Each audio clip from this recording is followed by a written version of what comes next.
안녕하세요. 저는 부산 나눔의 교회를 담임하는 김성은 목사입니다.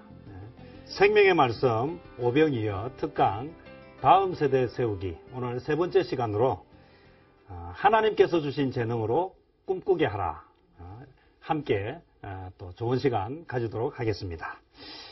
먼저 재미있는 노래 하나를 준비했는데요. 우리 한번 들어보고 이야기를 좀 이어나가겠습니다.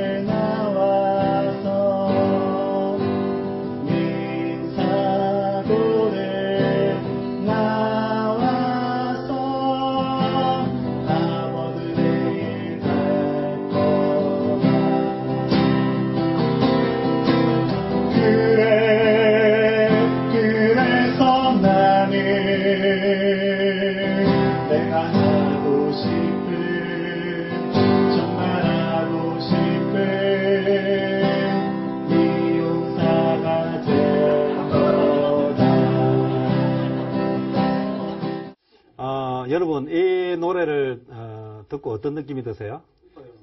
사실 이 노래 가사는 부산에 있는 부준초등학교 1학년 8살짜리 아이가 직접 쓴 가사에 곡을 붙여가지고 동요제에 나온 거예요. 저는 이 노래를 자꾸 들으면서 여기에서 이제 두 가지 생각이 드는데, 하나는 아이를 너무 사랑하는 부모, 아이를 너무 사랑하는 엄마. 왜냐하면 이 아이가 영훈초등학교를 나와서 국제중학교를 나와서 민사고를 나와서 하버드 대학을 갈 정도 되면 우리말로 부모가 등골에 빠지고 얼마나 그 뒷바라지 하는데 힘이 드는지 모르는데 기꺼이 누구를 위해서? 자녀를 위해서, 그 아이를 위해서 희생하겠다고 하는 그 엄마의 그 마음. 그 다음에 또 하나는 그런 엄마를 알기에 그 8살짜리 아이가 그래 그 엄마를 위해서, 그래서 영훈초등학교를 나와서 국제중학교를 나와서 민사고를 나와서 하버드 대학까지 가주겠다. 누구를 위해서? 그 엄마를 위해서. 그리고는 그래서 나는 정말 내가 하고 싶은 미용사가 될 거야. 저는 여기서 어떤 생각이 드느냐 하면, 정말 부모를 너무 사랑하는 아이, 또 자녀를 너무 사랑하는 부모, 서로 너무 사랑하는데 이게 지금 뭔가 이게 방향이 잘 맞지 않고 있다는 거예요. 그래서 부모가 행복하고 아이가 행복해야 되는데, 부모는 아이의 행복을 위해서 기꺼이 희생하겠다 그러는데, 아이는 부모를 위해서 또 기꺼이 희생하는데 뭔지 모르게 뒤끝이 이렇게 매끄럽지 못하고 시원하지 못한 이 이유. 그것은 결국 무엇인가 하면, 아이가 정말 원하는 것, 아이가 정말 행복한 것, 아이가 정말 잘할 수 있는 것을 찾아서 부모가 이렇게 밀어줘야 되는데, 이건 아이와는 관계없는 부모가 원하는 것을 아이에게 강요하고, 또 아이는 그 부모의 그 마음을 받아서 거기에 맞춰주려고 하고는 자기의 것을. 그래서 8살짜리 아이가 이것을 이런 가사를 썼다는 것은 참 대단히 마음을 참 불편하게 하는 부분이에요. 저는 여기에서 또 우리가 좀 다음 그림을 보면서 한번 이야기를 했으면 좋겠는데요. 제가 그 일본이라는 나라를 여러 차례 여행을 했습니다. 그래서 또 일본에 관한 책도 많이 읽었고요. 근데 그 중에 기억에 남는 한 장면이 있는데, 그게 뭐냐 하면, 그 가이드가 이렇게 이야기하더라고요. 우리 일본 사람들은 크락션을 잘 누르지 않는다. 그래서 왜 크락션을 잘 누르지 않느냐? 그랬더니, 혹시 크락션을 누르면 낮이라도 밤에 일하고 들어온 사람들이 낮잠을 잘 수 있으니까. 그래서 가능한 정말 위급하거나 특별한 상황이 아니면 크락션을 자제한대. 참 배려하는, 일본 참 배려하는 마음이 너무 좋구나. 그런데 제가 이전에 그 필리핀에 좀 오래 살았는데, 처음 필리핀에 갔을 때 크리스마스 이브라든지 아니면 그런 때는 또 그런 대로 이해가 되는데, 특별한 날도 아닌데 주말만 되면 이 먼 동네가 막 군데군데 그래서 막 밤새도록 술 마시고 음악 틀고 춤추고 막 새벽까지 하는 거예요.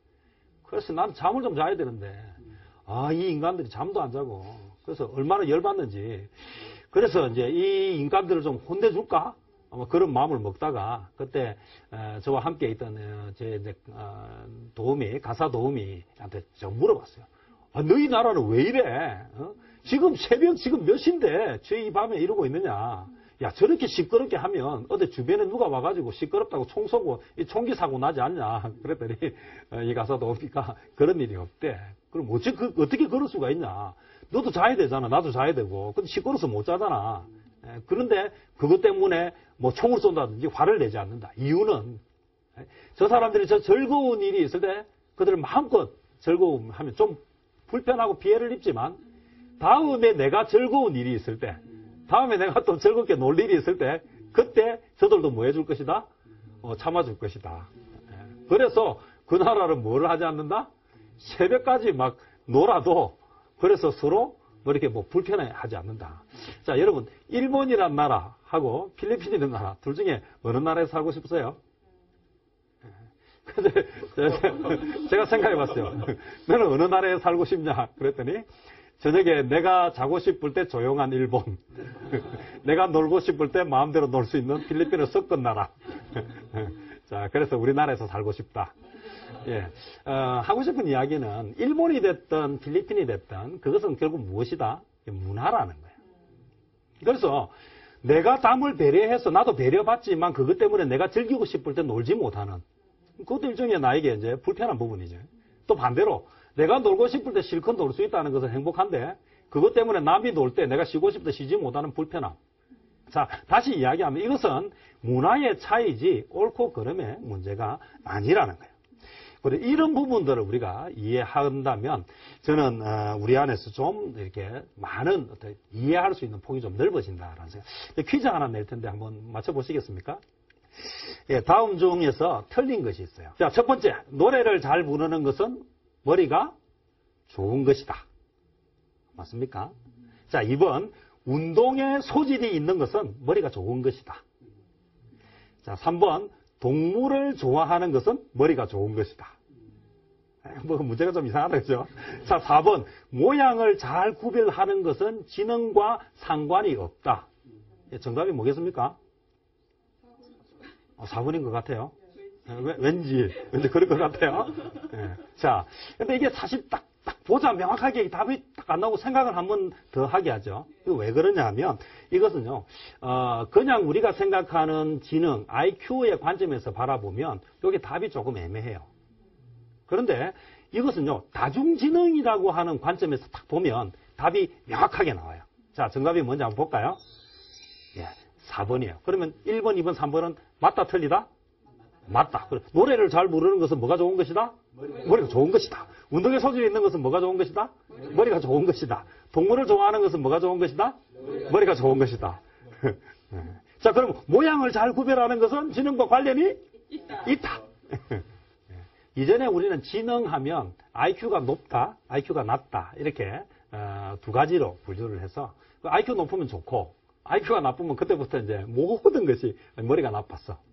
그런데 이것 때문에 참 고통받는 사람들에게 이 다중지능이라고 하는 것은 얼마나 큰 위로가 되는지 몰라요. 다중지능은 사람에게 8가지의 지능이 있다라고 분류를 해가지고 사람은 모두에게 뭐가 있다? 각자의 지능이, 강점 지능이 있다. 그래서 그 8가지 중에 모든 사람이 잘하는 것과 또 약한 것과 또 잠재되어 있는 능력이 있다는 것을 보여주는 그런 거예요. 자, 그래서 이 다중지능을 저는 제가 보니까 성경에 잘 비유를 하고 있어요. 그게 뭐냐 하면 성경에 나오는 달란트 비유하고 이 다중지능하고 잘 맞는 것 같아요. 그래서 마태복음 25장 14절 15절에 나오는 보면 각각 그 재능대로 그래서 하나님께서 주신 재능으로 꿈꾸게 하라. 그래서 그 재능이라고 하는 것은 하나님이 그에게 주신 그 고유한 그 지능이에요.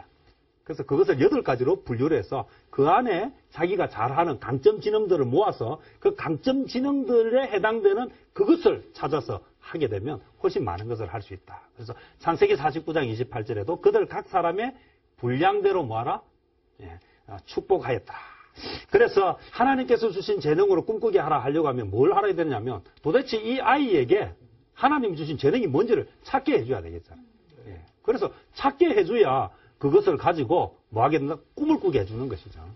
그래서 다중지능 검사를 함으로 인해서 뭐를 알 수 있느냐 하면 그 아이에게 있는 재능이 무엇인지를 알 수 있다. 그래서 8가지 중에 이 아이가 잘하는 것이 뭔가? 그 잘하는 것을 우리는 뭐라고 이야기하는가 하면 강점지능이라고 이야기하고 또 어떤 것은 약점지능, 또 부족한 분 약점지능. 나 같은 경우에 보면 내가 잘하는 부분이 뭐냐 하면 저는 이제 논리, 수학 이런 지능이 좀 발달해요. 수개념이 빠르고 판단이 빨라요. 근데 이제 뭐를 또 잘 못하는가 하면 공간지능이 떨어져요. 그래서 공간지능이 떨어지기 때문에 한 번 갔던 곳을 다시 가면 못 찾아요. 그래서 저는 늘 어디 갈 때 꼭 누구의 도움을 받느냐 하면 아름다운 아가씨의 목소리를 도움받아요. 그 내비게이션에 나오는 아가씨를 철저하게 신뢰해요. 저보다 더 신뢰해요. 그래서 오늘 무엇인가? 사람은 잘하는 것이 있으면 또 뭐하는 것이 있다? 못하는 것이 있다. 그래서 사람마다 조사를 해보면 다 뭐가 있다?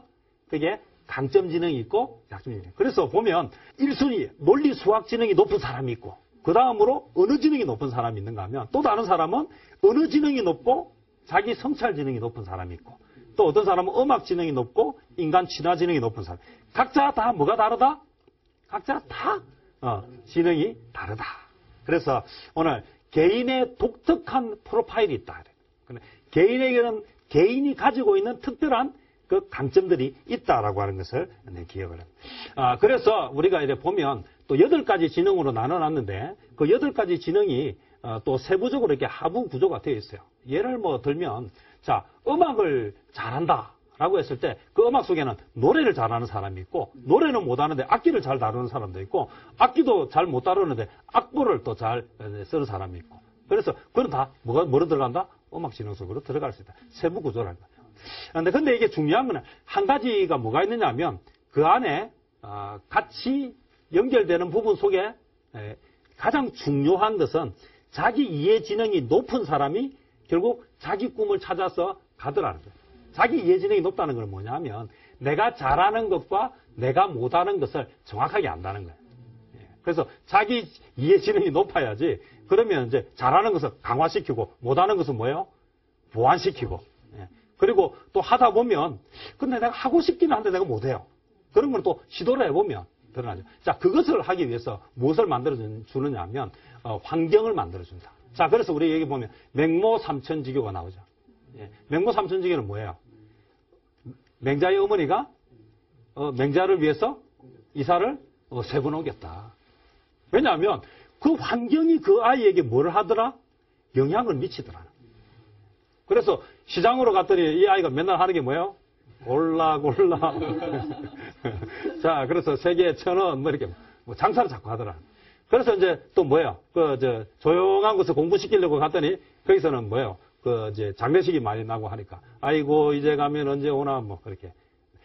중요한 것은 어디에 있느냐에 따라서 영향을 받는다. 꼭 그게 교육이라고 하는 표면적 교육이 아니어도 영향을 충분히 받을 수 있다. 그래서 우리 아이가 하나님께서 주신 재능으로 꿈꾸게 하려고 하면 그 재능을 키워주려고 하면 뭐도 잘 고려해야 된다? 환경을 잘. 그래서 친구 따라 강남 가고요. 좋은 친구를 만나면 인생이 바뀌어지는 부분도 우리가 잘 생각해야 돼요. 그래서 좋은 친구를 만나게 해주는 것도 필요하고 또 뭐를 해주게 한다? 경험을 하게 해주는 것. 그래서 제가 작년에 우리 아이들하고 자전거 타고 대마도 자전거 종주를 했어요. 그래서 작년 초까지만 해도 우리 아이가 자전거를 타지 못했어요. 자전거 타지 못하는데 그때 이제 자전거를 이제 그 자전거 여행을 가기 전에 자전거 2번 가르쳐 가지고 그리고는 대마도까지 자전거 타고 갔어요. 그러니까 이게 처음에는 막 겁도 먹고 뭐 너무너무 힘들어하는데 그렇게 이제 그 3박 5일 동안 대마도 자전거 종주를 딱 끝내고 났더니 그 다음에 제가 이제 한 달쯤 지나가지고 전국 자전거 종주하는데 인천에 우리 딸아이, 초등학교 6학년 딸아이와 초등학교 5학년 사내 아이 둘을 보냈어요. 근데 인천에서부터 부산까지 6박 7일 동안 600km가 넘는 것을 자전거를 타고 내려오더라. 근데 그 경험 때문에 이제는 어지간한 것은 이제 별로 겁은 내죠. 물론 말은 늘 그래. 죽을 뻔했다. 아빠 때문에 내가 죽을 뻔했다. 그 이야기를 계속 하는데, 그래서 다음에 안 갈래? 그러면 안 간다고 말하지 않고 한번 생각해 볼게. 사실은 가고 싶다는 거죠. 그래서 사람의 재능은 뭐를 통해서 개발될 수 있다? 환경과 경험에 의해서 충분히 경험될 수 있다. 유대인 부모와 우리나라 부모 사이에 아주 중요한 차이점이 있는데, 이것을 우리가 알면 우리 아이들을 잘 이렇게 꿈꾸게 해주는데 도움이 될 거예요. 왜냐하면 우리 부모님들은 그 아이가 학교 갔다가 돌아오면 뭐라고 질문을 하느냐 하면 이렇게 질문해요. 오늘 뭐 배웠니? 그런데 유대인 부모들은 아이가 학교 갔다 오면 오늘 뭐 배웠니라고 묻지 않아요. 뭐라고 질문하느냐 하면 오늘 선생님한테 무슨 질문을 했니? 여러분, 이 작은 차이가 얼마나 큰 차이를 만들어주냐면, 질문을 뭐 배웠니라고 묻는 것은 답을 찾는 것이고, 답을 찾는 것은 곧 뭐 하는 것이냐면 아이에게 물고기를 잡아서 주는 거예요. 부모가 아이에게 물고기를 잡아서 주면 이 아이가 커도 계속 물고기만 받아요. 더 크니까 더 많이 먹어야 되니까 더 많은 물고기를 요구하겠죠. 자, 그런데 정답을 찾아가는 법을 가르치면, 물고기를 잡는 법을 가르치면 당장은 힘이 들고 어렵지만 그 과정을 통해서 나중에 이제 점점 커가면서 결국 자기 먹을 것은 누가 해결한다? 자기가 해결하게 만든다. 이 질문의 차이가 인생을 완전히 바꿔 놓는다. 그래서 우리가 아이가 자기의 꿈을 꾸도록 하나님께서 주신 재능대로 자기의 꿈을 꾸게 해주려고 하면 우리가 무엇을 꿈을 찾아주는 것이 아니라 꿈을 찾도록 해주어야 하는 거예요. 그래서 과정을 주는 것이, 결과를 주는 것이 아니고 답을 주려고 하는 것이 아니라 찾아가는 과정을 주고 질문을 하는 법이 오늘 우리에게 너무너무 필요하다. 자, 그러면 이제 이렇게 아이에게 꿈을 찾게 해주고 발견하게 해주는데, 자, 그러면 여기에서 이제 디테일하게 이 아이가 정말 그 꿈을 이루어 갈 수 있도록 하기 위해서 필요한 것이 있는데, 그것이 무엇이냐면 아이의 감정을 수용하고 격려하는 감정 코치가 되어줘야 된다. 감정 코치가 되어준다라고 하는 것은 아이가 무슨 이야기를 했을 때 조금 내가 볼 때는 좀 뜬금없는 이야기일 수도 있고 내 마음에는 좀 답답한 이야기일 수 있어도 일단은 뭐 하느냐면, 아, 그렇구나. 야, 정말 네 마음이 정말 참 아팠겠구나. 참 재미없었겠다. 참 힘들었겠다. 야, 정말 재미있었겠구나. 그렇게 반응해주고 받아주는 것. 그러면 이 아이가 용기를 내고 정말 하고 싶은 이야기를, 마음속 이야기를 품어내게 됩니다. 자, 그렇게 함으로 인해서 이 아이가 어떻게 되느냐면 제대로 된 이제 건강한 아이로 자라갈 수 있다. 그래서 아이의 재능을 키워주는 것은 뭐 하는 것이다? 공감하는 것이다. 여기 아주 좋은 예가 있어요. 이렇게 공감하는 것이 얼마나 이 아이의 인생을 바꿀 수 있는지 좋은 예가 있는데 또 하나 볼까요? 자, 혹시 이 그림, 이 그림 누가 그렸는지 아십니까? 피카소. 정답입니다. 자, 이 그림은 피카소가 그린 그림이에요. 자, 이 그림이 얼마쯤 할 것 같습니까? 저도 잘 모릅니다. 꽤 비싸다, 맞아요. 우리가 상상하는 그 이상, 여러분이 무슨 상상을 했든지 그 이상으로 비싼 그림이네요. 자, 그런데 우리가 알고 있는 이 그림을 그렸던 이 피카소라고 하는 사람은 어릴 때 무엇을 수학을 못했어요. 수학을 못한다는 것은 곧 뭔가 하면 기본적인 논리 수학 지능, 우리가 IQ라고 이야기하는 이 부분이 뭐였다? 그래서 낮다라고 이야기할 수 있죠.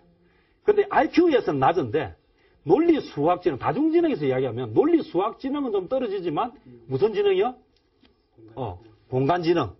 공간지능, 미술 이런 걸 공간지능이라고 하는데 공간지능은 뭐였다? 탁월하고 높았다.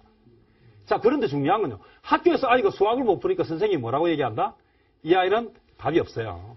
이 아이는 그 어떤 것을 해도 안 돼요라고 이야기하는데 이때 누가?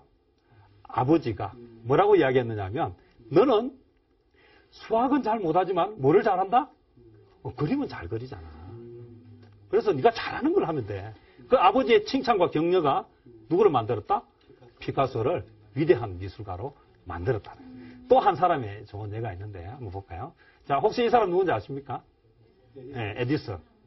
에디슨은 어떤 사람일까요? 우리 에디슨에 대한 위대한 발명가.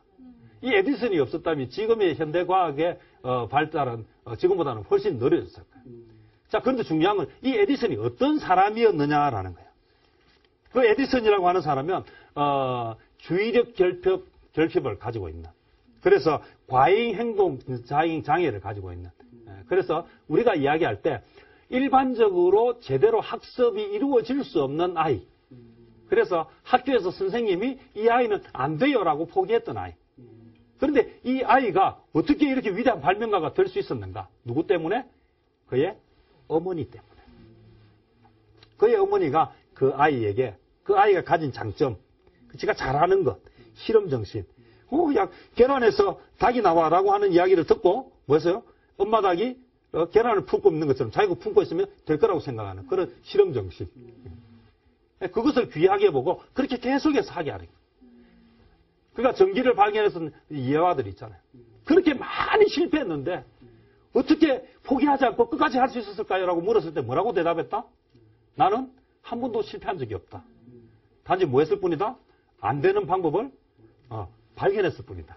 이거는 보통의 사고를 가지고는 하기 어려운데 그에게 있는 그 장점을 잘 개발시켜 줬기 때문에 포기하지 않고 끊임없이 실험하기 위해서, 그래서 좋은 결과물을 가져. 자, 결국 이 에디슨을 만든 사람은 누구다?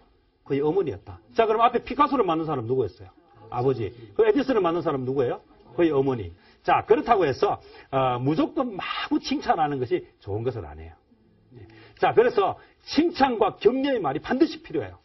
하나님께서 주신 재능으로 아이들 꿈꾸게 하려고 하면 재능을 찾아주고 그것이 처음부터 잘 되는 게 아니에요. 하다 보면 잘 안 되는 부분도 있고, 또 강점 지능이라 해도 아직 약하기 때문에 더 보완해야 되는 부분도 있고, 또 강점 지능을 갉아먹는, 또 발목을 잡는 약점 지능을 보완해주는 그런 시간이 필요해요.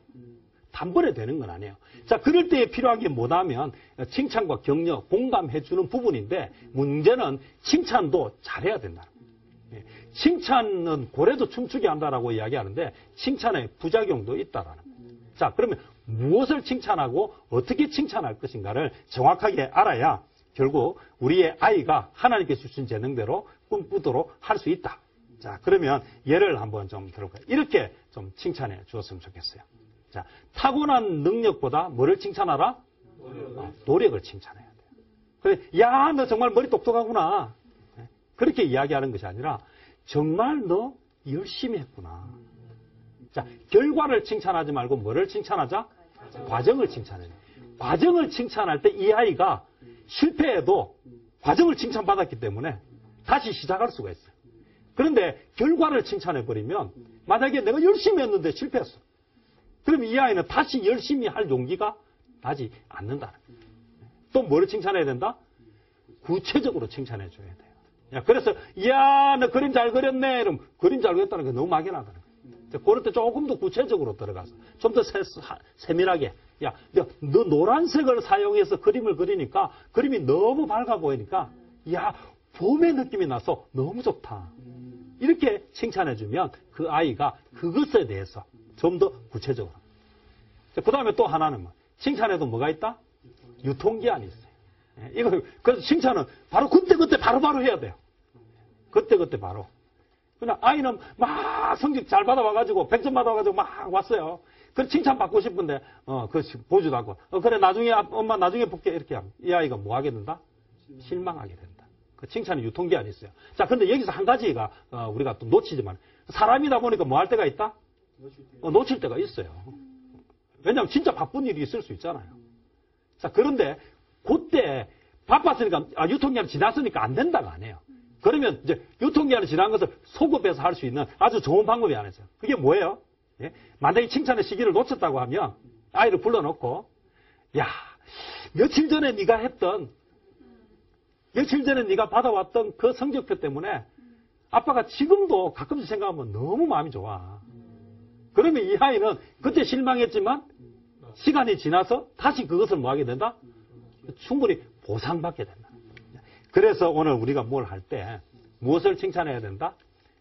과정, 그리고 그 시기를 적절하게 잘 활용하는 이런 것들. 이런 정확한 칭찬의 방법을 알고 그렇게 접근해 가야 되겠다. 자, 그러면 좀 이제 내용을 좀 정리하면 이렇게 할 수 있을 것 같아요. 자, 우리가 오늘 했던 강의가 무엇입니까? 하나님께서 주신 재능으로 꿈꾸게 하라. 하나님께서 주신 재능. 그러려면 먼저 찾아줘야 돼. 근데 그것을 내가 원하는 것이 아니라 아이가 원하는 것.